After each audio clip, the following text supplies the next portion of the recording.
Voy a prender la cámara. Vamos a tratar de presentar. ¿Se ve bien la presentación? Perfecto, Pablo, perfecto. Bueno, antes que nada, quiero agradecer a los organizadores, tanto del Sanatorio Las Lomas como el Sanatorio Tamendi, por esta invitación, por dejarme participar con ustedes en estas terceras jornadas.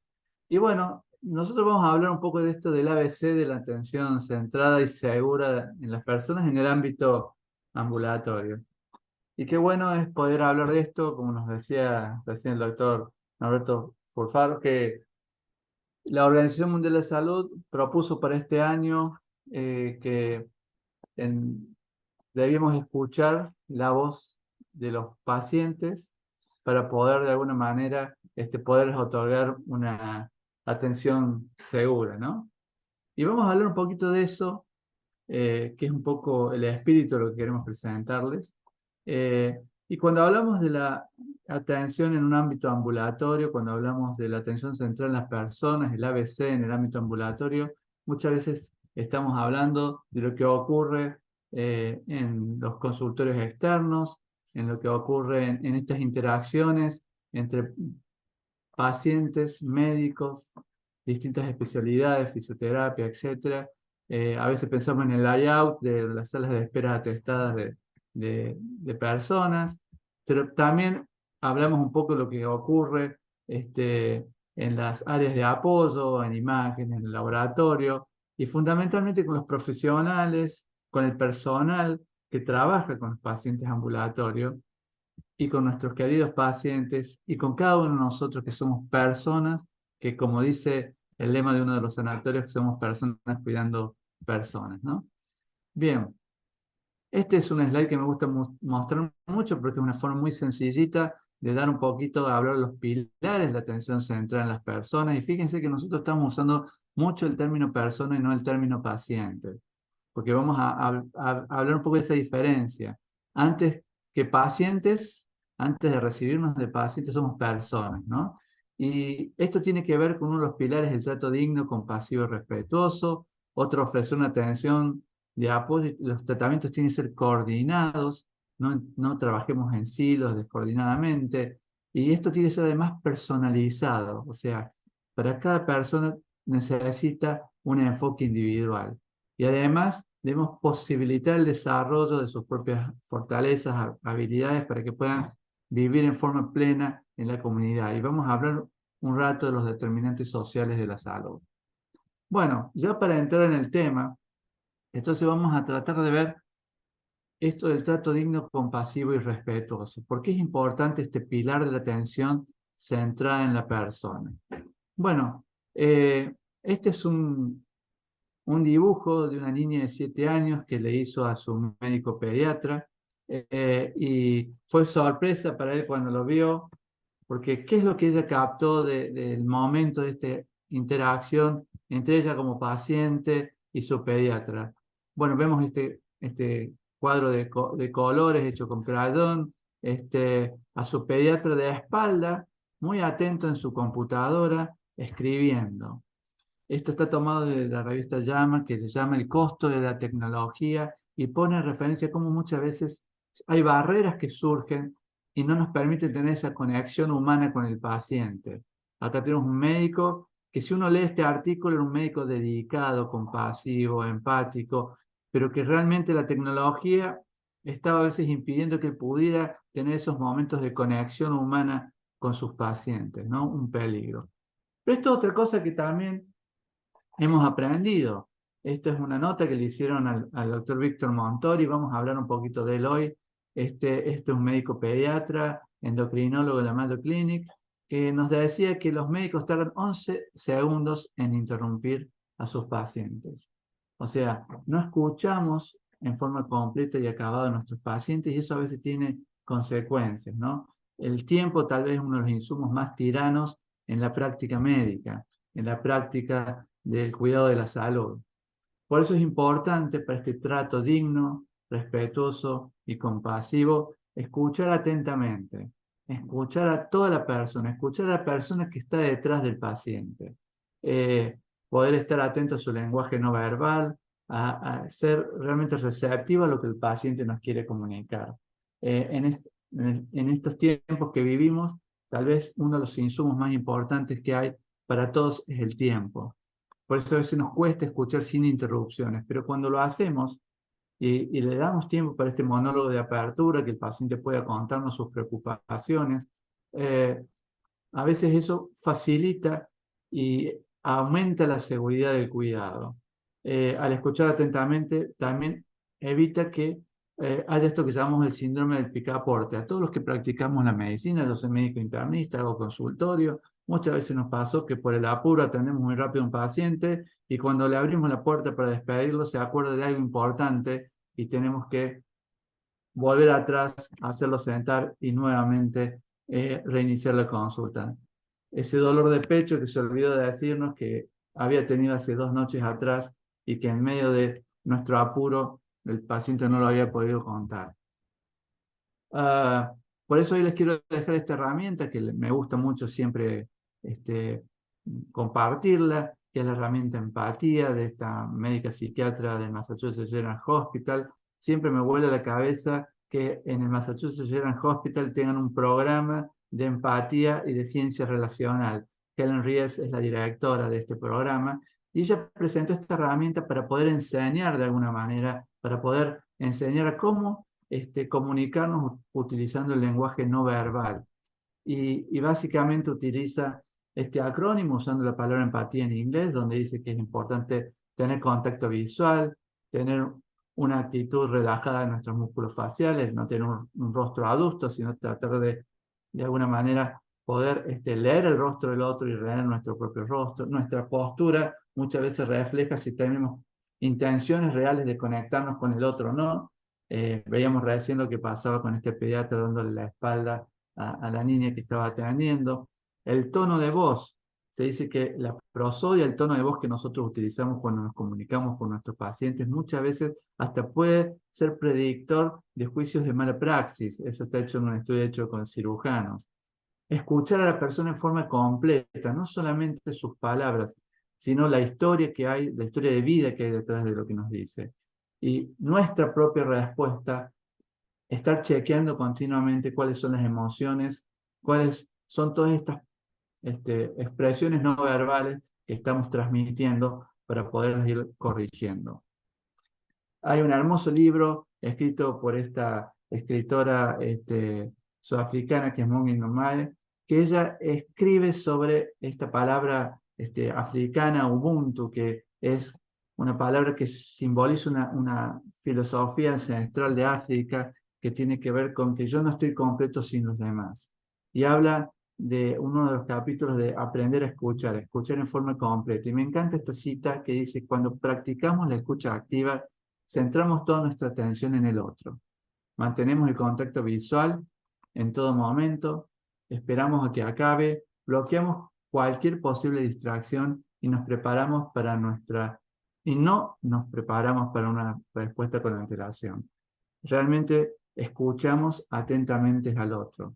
Hace poco pude escuchar una charla de Peter Lagman, que fue CEO de ISPOP durante muchísimos años, y él decía que a los que hacemos medicina clínica, la próxima vez que nos encontremos con un paciente, nuestro próximo paciente, uno solo aunque sea, no le estemos preguntando por qué viene, sino le hagamos preguntas sobre si tiene nietos, cómo se llaman, cuáles son sus hobbies, qué cosas les gusta.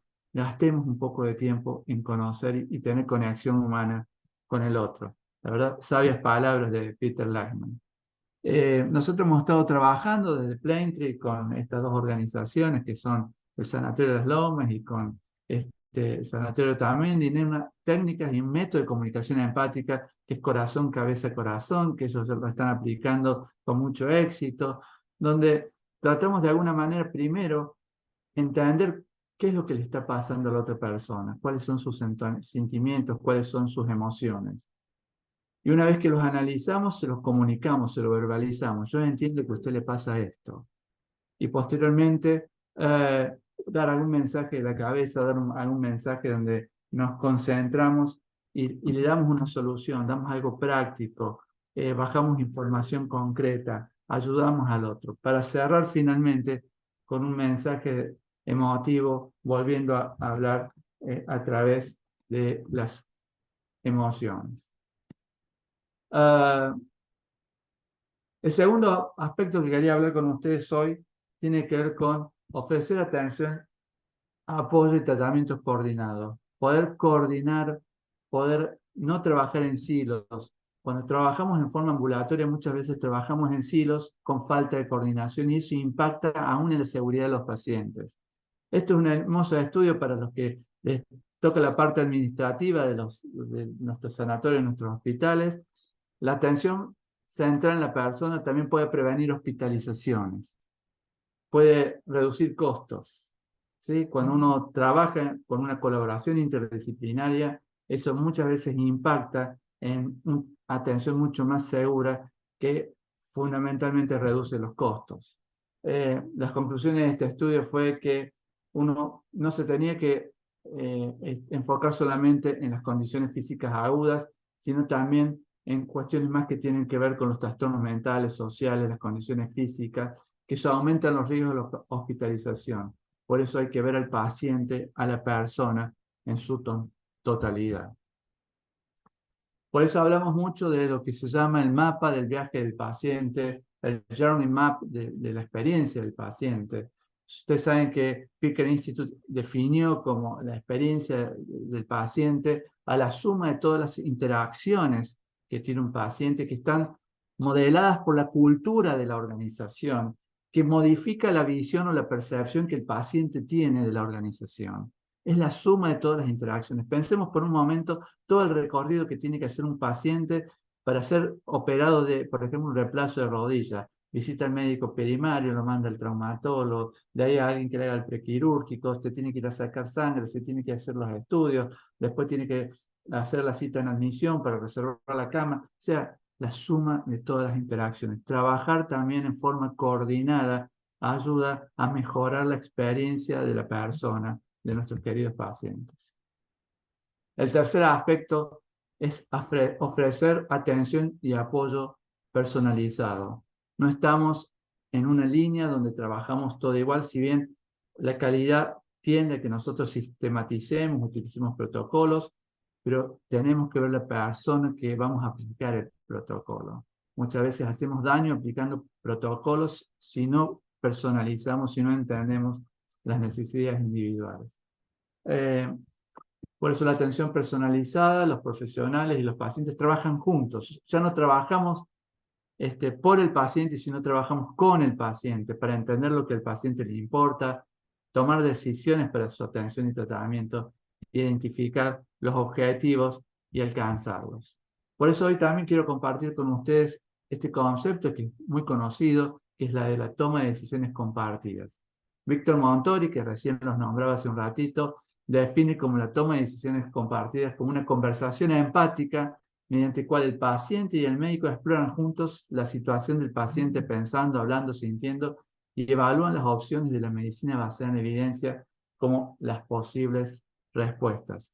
A propósito, aprovecho para hacer un chivo. El 22 de noviembre tenemos el foro anual de Braintree, donde las 4 oficinas vamos a brindar un espacio donde vamos a tener grandes presentadores, y Víctor Montori va a estar hablando sobre la rebelión de los pacientes, porque es importante el trato digno, compasivo, respetuoso de nuestros pacientes. Así que los invito para que se puedan sumar con nosotros a estas jornadas del 22 de noviembre. Bien, y él nos decía que en este estudio que él publica también en la revista Llama, que la toma de decisiones compartidas no es solamente dar información, es ofrecer cuidado. No es solo darle elecciones a los pacientes, es realmente poder interactuar con el paciente y ayudarlos para que ellos puedan tomar una decisión. Esta es otra herramienta que les quiero dejar hoy de las 3 conversaciones, que es muy práctica cuando uno quiere realizar una toma de decisiones compartida, involucrar a los pacientes, escuchar la voz de los pacientes, como decía, darle voz a los pacientes, como dice la Organización Mundial de la Salud. Hay una primera charla que es donde los invitamos a participar. Le decimos al paciente que en este tema puntual es importante que él participe. Una segunda charla donde damos las opciones basadas en la evidencia. usamos la evidencia médica para darle opciones, y una tercera charla donde lo estimulamos en este proceso, donde soportamos ese proceso de la toma de decisiones. Pero muchas veces cuando invitamos a una persona a participar se puede sentir sorprendido, inquieto, de la incertidumbre. Espera muchas veces que los médicos seamos más paternalistas. Pero si al paciente le tiramos solo opciones y no lo soportamos en la toma de decisiones, se puede sentir abandonado. Más de una vez los pacientes dicen, doctor, ¿usted qué haría? Bueno, es importante que también tomemos una postura y los aconsejemos, pero que le demos tiempo para que el paciente pueda tomar la decisión. Esta es otra herramienta que les quiero dejar. Es una herramienta que es de la agencia de AHRQ, la Agencia para Investigación en Calidad de Estados Unidos, que ayuda a prepararse a los pacientes para las consultas ambulatorias. Que es una herramienta que le ayuda a saber hacer preguntas, cómo ir preparado para una consulta. Si un paciente se prepara de antemano, si un paciente lleva anotadas sus preguntas, lleva su medicación claramente anotada, facilita los procesos y lo hace mucho más seguro y nos permite hacer tratamientos y atenciones mucho más personalizadas. Y finalmente, para ir cerrando, un aspecto crucial de la atención centrada en la persona es posibilitar el desarrollo de cada uno de los individuos, de sus propias fortalezas, sus habilidades para vivir en una forma plena. Ustedes saben que dentro de la dimensión salud de una población, todo lo que hacemos dentro de las puertas de un hospital, todos estos hermosos hospitales que estamos construyendo, estos sanatorios que estamos construyendo, todos estos procesos que estamos trabajando para hacerlos cada vez más seguros, impactan solamente en un 9% de la dimensión salud de una población. O sea, por eso es clave que empecemos a mirar hacia afuera, como también fue dicho en esta mañana, empezar a ver cómo podemos impactar en lo que pasa en nuestras comunidades. Atención central en las personas también es trabajar con la comunidad para que la comunidad sea saludable. Esto es un ejemplo de lo que ocurre en Inglaterra con el NHS, que ellos trabajan en el enfoque centrado en la comunidad. Así como está la atención central en la persona, está la atención central en la comunidad, pero una comunidad saludable, para una comunidad que haya bienestar. Y hay un hermoso libro bastante duro de Michael Marmot que se llama The Health Gap y que habla de la inequidad que hay en la salud en las poblaciones y cómo las organizaciones podemos trabajar con la comunidad para mejorar y reducir estas inequidades. Y este es un mapa de Londres que muestra cómo a medida que se van alejando de las zonas centrales y se van acercando a esas zonas grises donde hay mayor pobreza, va bajando la expectativa de vida al nacer. Fíjese en la zona de Piccadilly Circus, tiene alrededor de 90 años de expectativa de vida, pero baja rápidamente a las otras estaciones de metro y va, a medida que se van yendo a la zona periférica, va reduciéndose la expectativa de vida. Pero eso no solo ocurre en países centrales, también nos ocurre a nosotros. Un estudio publicado en la revista Lancet, donde 6 ciudades muy importantes de Latinoamérica, entre ellas Buenos Aires, mostró cómo la expectativa de vida, a medida que se alejan del centro de la ciudad y con una distribución norte-sur, cae hasta 7 años la expectativa de vida entre las comunidades más favorecidas y las más pobres o de menores ingresos. O sea que esto es una realidad en la que nosotros vivimos diariamente. Por eso, el enfoque también de la atención centrada en la persona o la atención centrada en la comunidad requiere trabajar para reducir las inequidades en salud, involucrar a la población de mayor riesgo, empoderar o activar, que es una palabra que me gusta mucho más, a las personas para que tengan más voz en sus decisiones en cuanto a su salud, para crear comunidades que sean más cohesivas y más resilientes. Eso es parte del desafío que tenemos quienes practicamos la medicina, quienes trabajamos en salud. Y un aspecto en el cual debemos poner énfasis tiene que ver con la soledad. La soledad de nuestros pacientes, de quienes muchas veces van a nuestras instituciones de salud, aumenta el riesgo a tener malos resultados. La soledad produce hasta un 26% de mortalidad en forma prematura. Hace poco tuve una paciente internada que me tocó ver como hospitalista en el hospital donde yo trabajo, y me llamó la atención que era una mujer con una fractura de cadera de 80 años y que estaba sola en la habitación, en su postoperatorio día más uno. Raro, sola en la habitación, una mujer de 80 años. Entonces le empecé a preguntar un poco con quién vivía, era viuda, vivía en una zona de la Sierra de Córdoba, alejado, eh, y había sido muy compleja para ella que la buscaran y la trajeran al hospital. Tenía un solo hijo, así que activamos la trabajadora social y tuvimos que hacer mucho para poder darle de alta a una institución de cuidados crónicos durante un mes para que se rehabilitara, porque esa mujer no iba a poder volver a su casa, no iba a poder ser autoválida ese primer tiempo, y estando allá solita en la sierra. Eh, Esta mujer, dado que fue detectado esto, y los trabajadores sociales hicieron realmente un gran trabajo para lograr un lugar para que ella pudiera estar, para hacer su rehabilitación. Y quiero ir de esta soledad a esta otra soledad. Este sábado, viendo las noticias, eh, vi que la Universidad de Buenos Aires tiene un programa donde sale a los barrios, donde lleva la atención médica gratuita, y ahí le hicieron un reportaje a esta chica, a Soledad, a la cual le habían hecho unas extracciones dentales, a las cuales le habían tomado unas impresiones para hacerle la prótesis, y ella dijo esto: a partir de esto voy a volver a sonreír. Si ustedes ven mis fotos, nunca tengo una sonrisa en ninguna foto. Voy a poder buscar trabajo, voy a volver a sentirme linda. La salud no solamente nos afecta como pacientes, nos afecta como personas. La atención debe ser centrada en el individuo en forma integral. Por eso, como conclusión, la atención central a las personas en el ámbito ambulatorio guarda los mismos principios de la atención central a las personas. No es algo distinto, no es la atención central a las personas en internación, la atención centrada en las personas ambulatorios, es una sola cosa.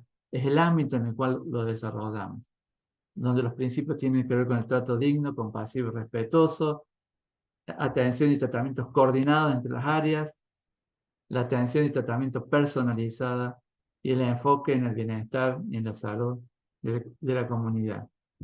Y por eso cerramos con este otro cuadro. Habíamos visto el dibujo de esa niña de 7 años que mostraba a su médico de espalda, y me quiero quedar con este cuadro de Lucas Fields, mostrando otro aspecto que también tiene la medicina, que también tiene la práctica de la medicina, que es el cuidar a los pacientes, el cuidar a las personas. De eso se trata lo que hacemos todos los días cada uno de los que trabajamos en salud. Trabajamos para cuidar personas. Muchas gracias.